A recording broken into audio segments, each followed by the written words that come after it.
Okay, everyone, welcome to another episode of Sports Ball with Palmer. Uh, I will be recapping both the Royals and Braves weekend series against the Detroit Tigers and New York Mets, respectively, and then preview their upcoming series, their week series against their opponents. And I will start with, like I usually do, especially when I do both in the same episode, I will start with the Royals. And it was a little bit of a frustrating series.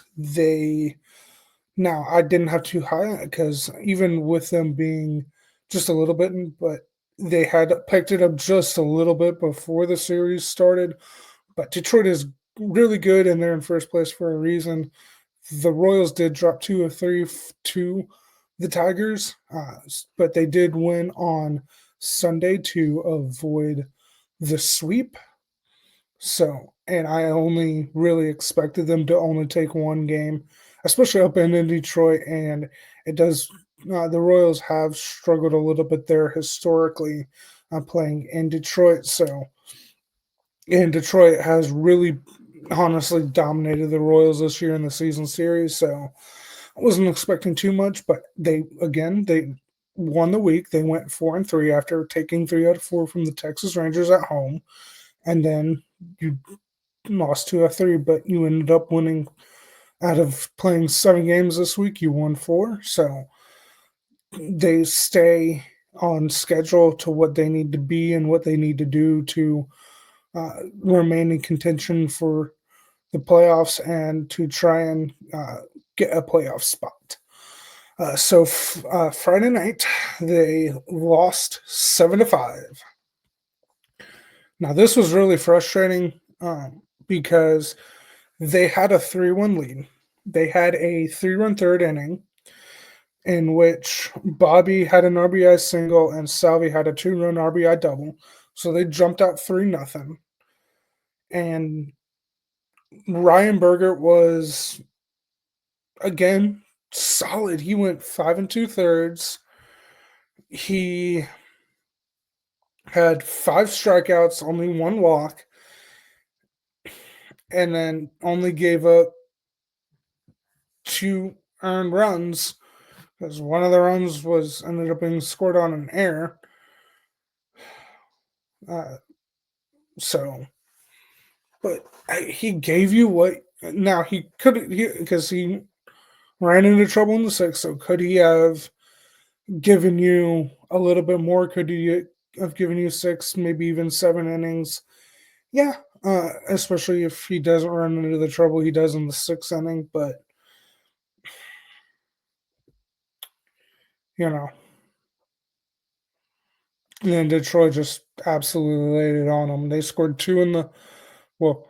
They answered right away. So usually, what you're trying to do, especially if your offense scores that next half inning as a pitcher, you want to go down and have a shutdown inning. You don't want to give up anything, but gave up a run, so it was 3-1.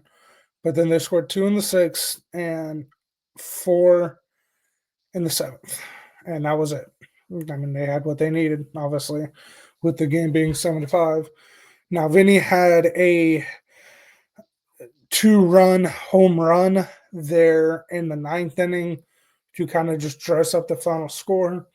And it was also his fifth straight game with a home run to tie a Royals record of consecutive games with a home run. So he ties uh, Mike Sweeney and Salvador Perez for 5 in a row.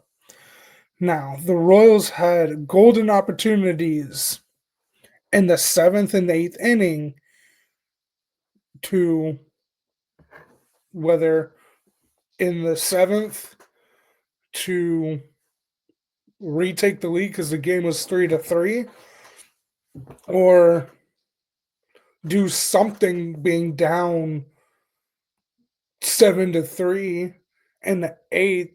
They had runners first and second, nobody out in both innings, and didn't score either time. So once again, those offensive struggles are still there, not capitalizing when you get opportunities like that, and maybe the outcome of the game would have been different. But they dropped it, so time to move on. Now I will say with Saturday's game, I wasn't able to watch really because I was doing my fantasy football draft at that same time, so I was more focused on that. So,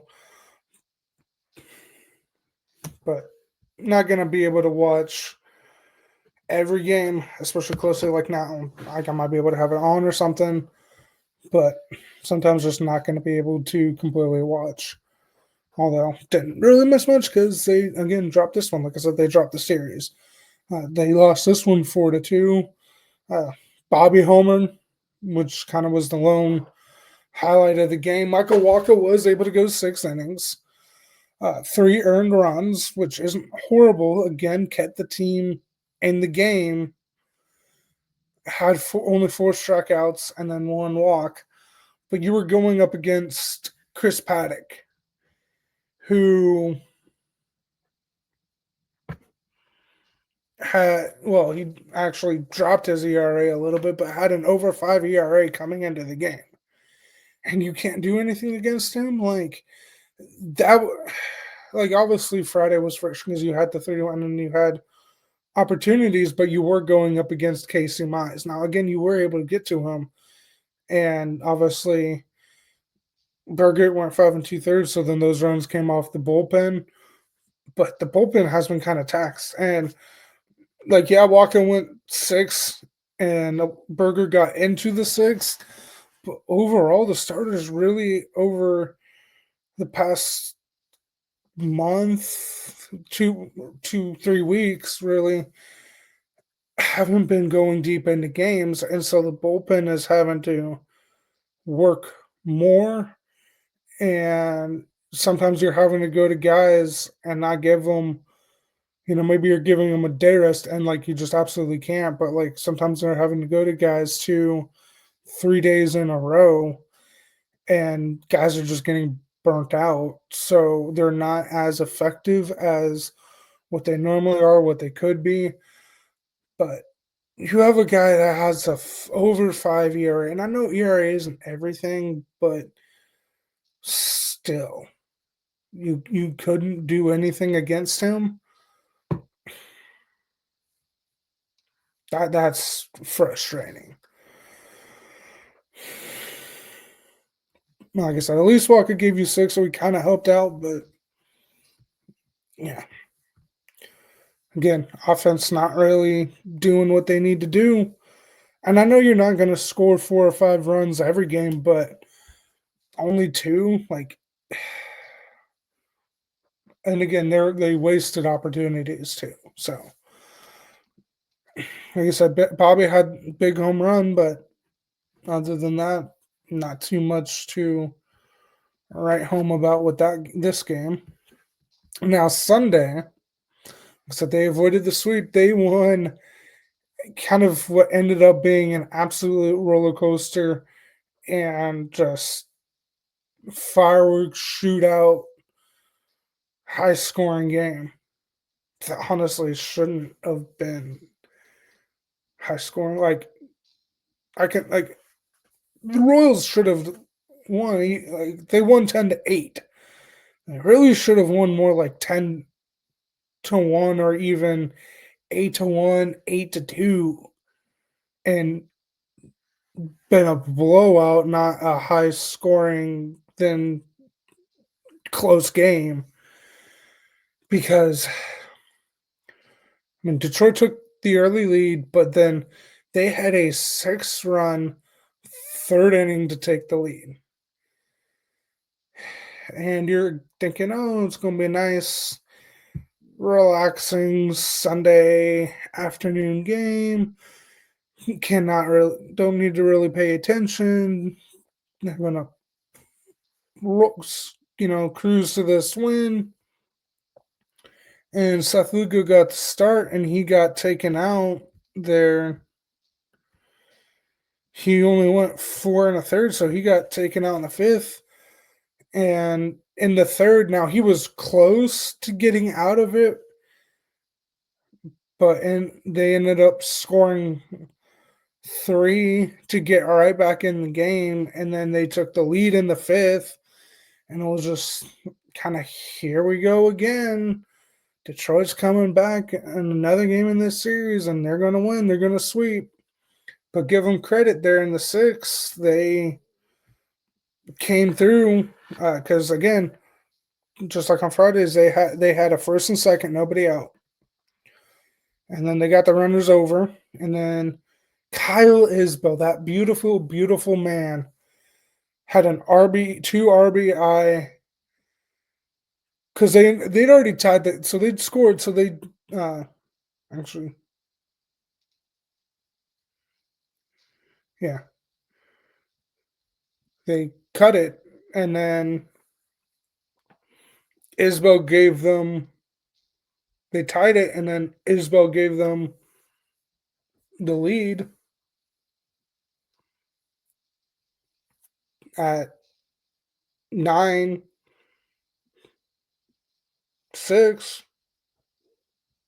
or 9-7, I should say. My bad. Yeah, 9-7. And it's like, there we go. That like they showed the resiliency they needed to there.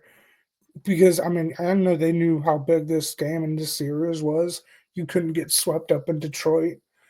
So Kyle Isbell came through in a huge way.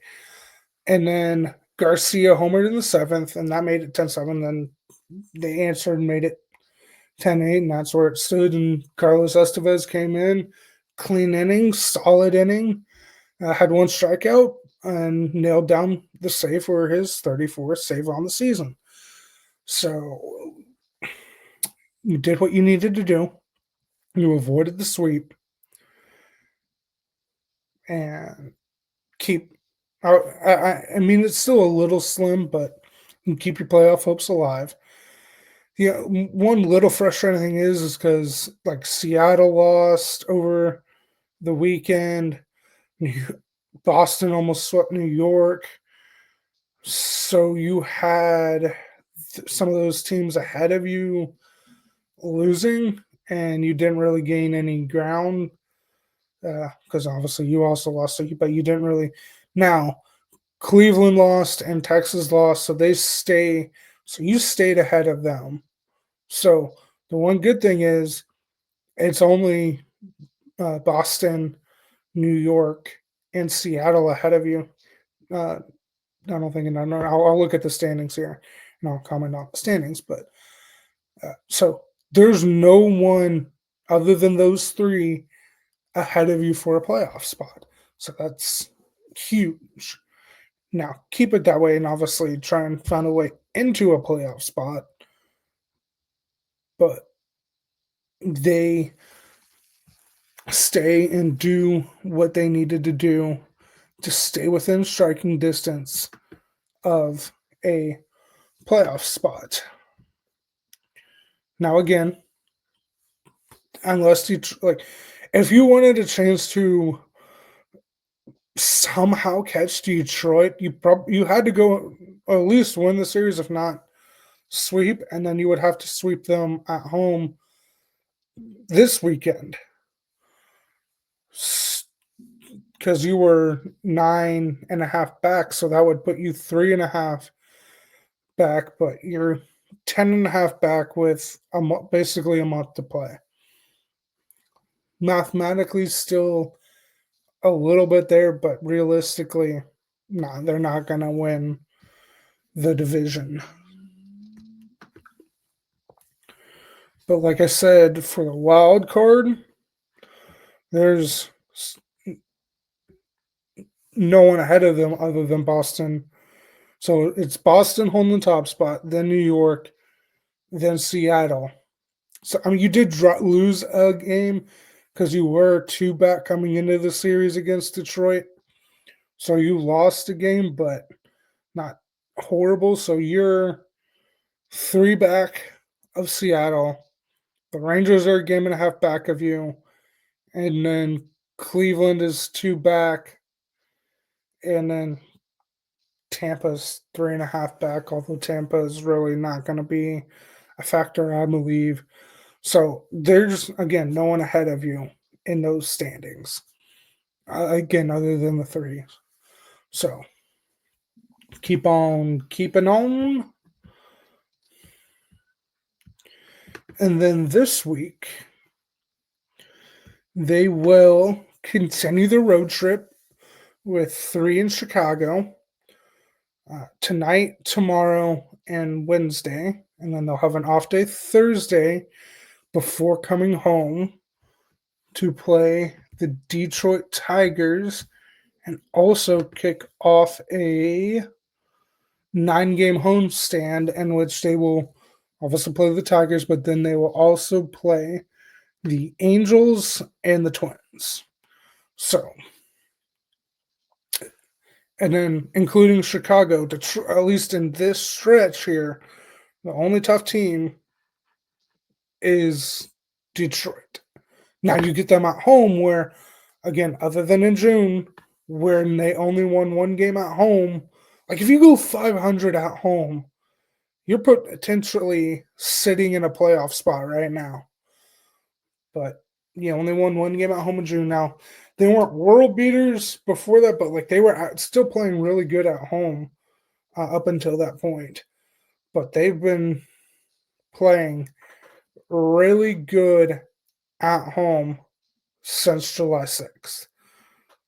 And I believe when I said so 16-6, and that's including, I believe, the Texas series. So you're 16-6 at home since July 6th. So you'll get Detroit at home. So hopefully this time you can take 2 out of 3. And then you're playing the Angels, who are below 500, and the Twins, who are below 500.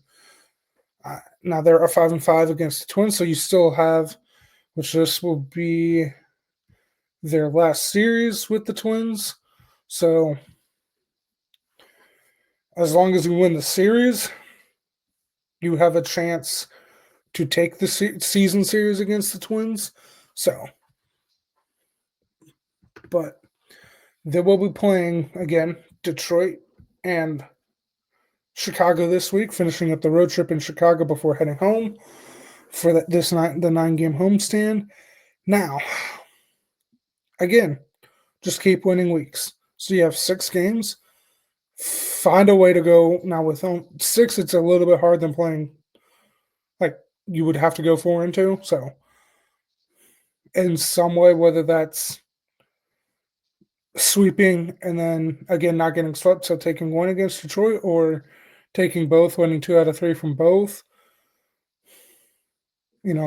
So find a way to go 4-2 this week against the White Sox and Tigers.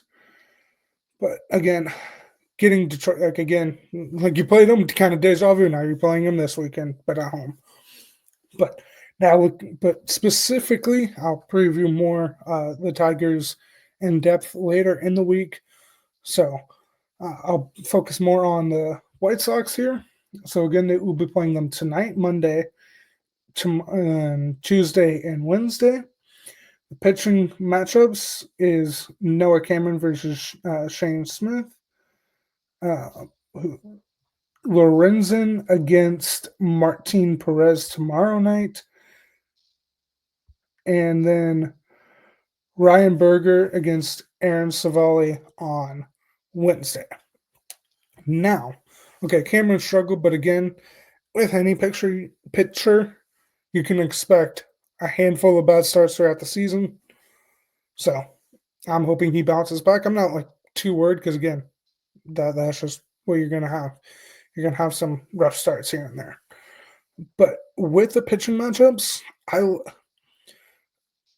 I don't think would a sweep, because you just swept them at home, uh, not this past weekend, but the weekend before at home you swept them. Now again, that's at home, and I know it's hard to sweep, but better chances at home Now, again, Chicago is not a good team, so it's not like, again, going into Detroit and trying to sweep like that would be a lot harder, even for uh, Toronto Blue Jays or Phillies, one of those teams that are really good. It would still be hard for them to go into Detroit and sweep them. Again, not saying the Royals, but like it's still hard to go on the road. Now, Chicago, absolutely, like they're not good. You can go in and sweep. And again, with the pitching matchups with Cameron, Lorenzen, and Berger, I like, with those pitchers, I like our chances, and especially with those pitching matchups, I like their chances to be able to go in and get the sweep. Now, am I expecting it? No, but so at least go in and take the series, and if you can come out with a sweep, great. But with that being said, I will only predict that they take 2 out of 3 against Chicago. Uh, but that's still so. Again, like I said, find a way to go 4-2. But I will say they take 2 out of 4 from the Chicago White Sox in Chicago. So now I will go to into the Atlanta Braves and recap their weekend series against the New York Mets. Now, I actually predicted that they would take 2 out of 3 because they have had the New York Mets number over the last 8-10 years. Like obviously, there's even in those there's been series that they've lost, and well, this was one of them. They dropped it 2-3, and the Mets honestly outplayed them all weekend. They dropped the first game 12-7.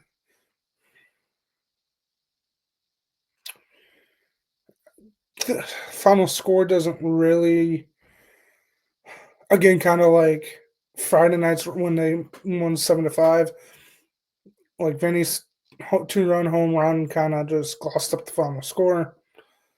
Mets honestly really dominated. They put up 2 in the second, 2 in the third, 3 in the fourth. Now the Braves did answer with a run of their own each in the third and fourth, but you're down 7-2. Mets added on 2 more in the seventh and 3 more in the eighth. And then the Braves they added on 2 in the eighth and 3 in the ninth, but the game was really never in doubt. Joey Wentz only went 3 in the third, had 6 earned runs. So tough to win a lot of games like that. But and it sinks. Well, the Braves are exactly 500 at home. The Mets are under 500. So kind of hoping you could have that home cooking Atlanta Magic, but it didn't happen. Especially because they took the series from the Mets last weekend. They took 2 out of 3 in New York, but the Summit didn't. And again, Saturday's game, just like with the Royals, I was doing my fantasy draft at the time, so I wasn't able to really focus on the game. I mean, obviously got the ESPN score notifications and Twitter notifications, but they dropped it 9-2, so absolutely not a competitive game. Well, at least looking at the box score, and I know the box score doesn't always say everything. It tells you a little bit of the story, but it doesn't tell you everything. So the Mets had a 3-run third, then the Braves answered 2 in the fourth. Then they really put the game away in the seventh. They had a 4-run seventh, and then a 2-run ninth to just add on extra insurance, and then for again the final score of 9-2. Cal Quantrill actually made his Braves debut Saturday, and he only went 4 2/3. Only had the 3 earned runs, so not horrible. 3 strikeouts, but 5 walks. Got to clean up the walks because you can't be walking that many people. Now Sunday, again, just like the Royals, the Braves are looking to avoid the sweep, and they did, winning 4-3. Now, give them credit because they again went down early to the Mets. The Mets put up two in the second, but the Braves then answered with two in the sixth to tie the game and had a two-run eighth inning to take the lead at 4-2, and a rocky ninth inning as Iglesias came on for the save, but was a little shaky. Gave up a run, but didn't give up any other damage, and the Braves walk away with a win 4-3. Iglesias does pick up his 22nd save on the season. So again, would have liked to see him take the series against the the Braves take the series against the Mets. Yeah, because I would I love to see my team be among the teams competing for a playoff and the playoff spot? Yeah, absolutely. But even playing spoiler can be fun. So it would have been nice to have really played spoiler against the Mets, and unfortunately, that did not happen. But the Braves actually have been playing well. So I mean, this was a series loss, their first series loss since the All Star break. So not bad. Again, just kind of quick looking at the standings. The Braves are 15 back, so yeah, absolutely not winning the division. They, or sorry, they're 17 back. The Marlins are 15. So you're two back of the Marlins. If they can find a way to overtake the Marlins for third, I would be happy with that. But then looking at the NL wild card, although not too much to update because I feel like the teams that are in a playoff spot are going to make it. So the Brewers, the Phillies, and the Dodgers are in. Well, the Dodgers and the Padres are actually now in a first place tie. I'm going to talk about that. But Brewers and Phillies, and then Dodgers, Padres, and then Cubs, Dodgers, Padres, although one of them, and then Mets hold the wild card. Now, since he is 1.5, but that's really the only other competition because, I mean, there's what, 31, 32, depending on teams, depending on, like at this point, teams are a little bit closer, like within a game or two. So between 30 and 32 games left for on the season. So only being 5.5 back as both the Diamondbacks and Cardinals are, but they're both under 500. So it's going to take a lot for them to really actually be in the race, even though they're 5.5. But I'm going to count them out. And it's really only the Reds as they're 68 and 63. So they're a game and a half back of the Mets for that last wild card spot. But I really feel like, unlike the AL and now, the Reds could get in, but I feel like for the most part, those 6 teams that are in are going to end up being the 6 teams that make it. Now, could the Mets and Reds flip? Yes, and I'm pulling for the Reds, not the Mets, but especially being a Bears fan, yeah, I'm not pulling for the Mets, so which would have been nice because had you taken 2 out of 3, you could have really put a blow on their playoff chances, but they were able to take 2 out of 3. Now, the Braves this week will have a 7-game road trip to Miami and Philadelphia before at least 7 games. Let me just check because it's only showing August. Actually, 10 games. So 10-game road trip will go to Miami, Philly, and Chicago. Now, unfortunately, they don't play just kind of eye looking. The Bucs will play the Cubs twice. They'll play Mariners, Astros, Nationals, Tigers, Nationals again, and Pirates. So your chance to kind of put the blow on the Mets was there. So you're not going to play them the rest of the season. Now, outside of obviously Philly this week and kind of Miami, but again, only I feel like only the Reds. The Cubs, the Mariners, and the Astros and Tigers. Now, Tigers, you could keep them from having the best record in the American League, but you're really probably not going to keep them out. Astros and Mariners, maybe, but you would for sure keep one from winning the division, and you could potentially keep the Cubs out now. Again, I think it's between. So now, whether it's the Cubs that drop out, the Mets that drop out, or Padres, Dodgers drop out, because one of them is going to win the division.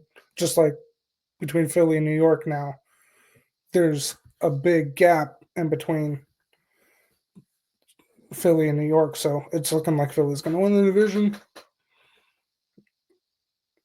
So we can potentially keep the Cubs out, but we'll see. But again, this week they will play the Marlins and Phillies as they kick off the 7-game road trip in Miami, and I will focus on Miami series and highlight the Phillies series later in the week.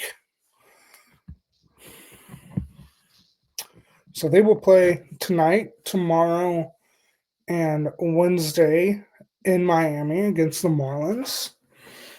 Pitching matchups, you'll have, I'm pretty sure they moved it because I'm almost positive I said Strider was going to be pitching in that weekend series against the Mets, but he ended up being pushed back.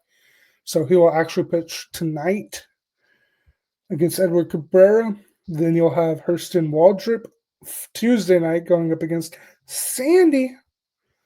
And then Joey Wentz on Wednesday going up against Ryan Gusto, if I'm saying that name correct. I feel like that's correct. I don't feel like there's another way to pronounce Gusto, so should be safe there. But obviously both Marlins were a little bit and maybe a little bit more so, but neither team is going to make the playoffs this year, so this is just a series kind of for pride. The Braves have historically dominated the Marlins, so let's hope that domination continues. Again, Strider has not looked like his former Cy Young self since getting hurt. Now, Miami has some injuries. Now, is the Marlins lineup as good as the Braves? No. Is it as good as the Mets? No. Phillies? No. Cubs? No. Brewers? No.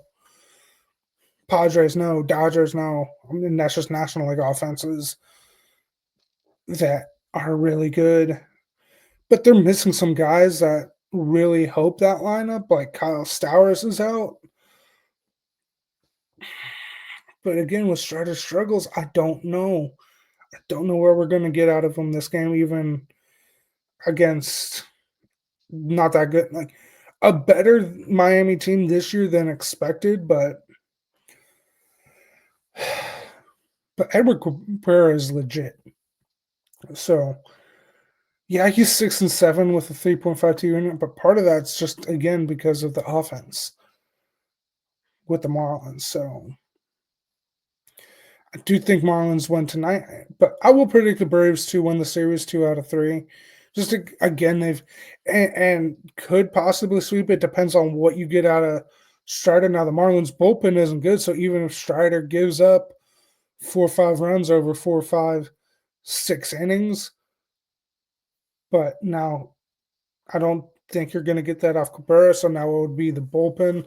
So if you can make that late push, or hopefully just even by pitch count, or even if you get a run or two and then just get his pitch count up and knock Cabrera out by the 5th inning, if before, and get into that bullpen.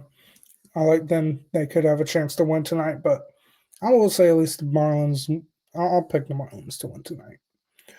Then tomorrow night, again, you got Hurston Waldrop, who has been solid since getting called back up from Omaha. He is 4-0 with a .73 ERA. Yeah, that is really good. And he is going up against Sandy Alcantara, who, again, just like Strider, has not looked good since his injury. He's 7-11 on the season with a 6.04 ERA. Now, when the Royals played him, yeah, they made him look like his former Cy Young self. So, and now the Braves offense has been inconsistent, but I'm thinking they can get to him because they actually have hit Sandy well in his career. Uh, I would have to have done digging to look up what Sandy's career uh, statistics are against the Braves, but I feel like the Braves have hit him well in his career. So then, like I said, I think there's now Miami could take the series, but I think the Braves will take tomorrow and Wednesday to be able to take the series. Now they could win tonight and sweep, and then again against Gusto, Joey Wentz on Wednesday. Yeah, Wentz has a 5.52 ERA, but part of that was before Atlanta, so he's been solid with Atlanta. So I think the Braves take 2 out of 3 from the Marlins, and again, just kind of playing for pride, trying not to finish with like super 90 plus losses, 100 plus losses. So we'll see what they got. And now looking uh, MLB broad scope because we are in the last week of August. So we'll see. As far as Monday, Tuesday, and Wednesday, you have Boston at Baltimore. You have Tampa at Cleveland. Again, Atlanta at Miami. You have Washington at New York. Minnesota at Toronto. Big series with the Phillies and Mets squaring off in New York. Again, Royals, White Sox in Chicago. Diamondbacks and Milwaukee. Pittsburgh and at St. Louis. Angels at Texas. A big series with the Padres at the Mariners, Tigers at Oakland and A's, and then Cincinnati at LA to play the Dodgers. Now, I mean, Baltimore hasn't had that good of a season, but they've been playing well lately. Mm,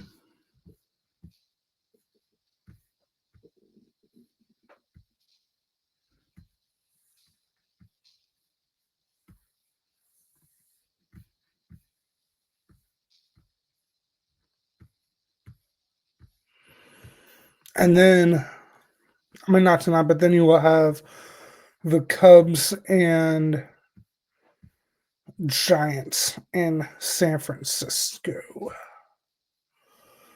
Again, I don't like, especially watching those. I don't like those West Coast games. Stand up plate is not fun. But I will say Baltimore takes the series against Boston. Cleveland's kind of free falling a little bit. I'll say Tampa takes the series. Like I said, Atlanta and Miami. Crazy things have happened, but I'll say the Yankees take the series against the Nationals.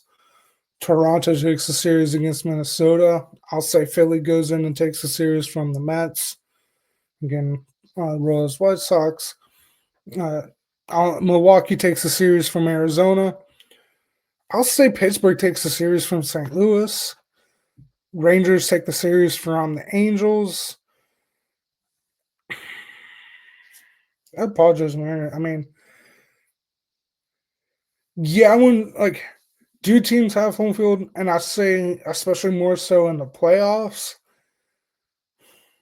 Like, is there home field in baseball? Yeah, but like, it's not as um, it's not. I don't know how to say. It's not as tangible as like in college basketball, college football, NFL, or hockey, where like you can feel for sure home field, like going into Arrowhead, going into Allen Fieldhouse, going to Bryant Denny Stadium, going to Athens, Georgia, going to Michigan, going to Ohio State. Like you can feel that home field advantage for those teams. NFL, like, yeah, uh, like I said, Arrowhead, Lambeau, obviously the Patriots when they were on their cheating dynasty. Miami can, at least especially early in the season. Buffalo for sure. Pittsburgh, you know, MLB not now. I would say for sure in the playoffs, having home field is huge. Not that teams don't win, and again, they always say the series doesn't start until the road team wins a game, but it's more palpable in the playoffs.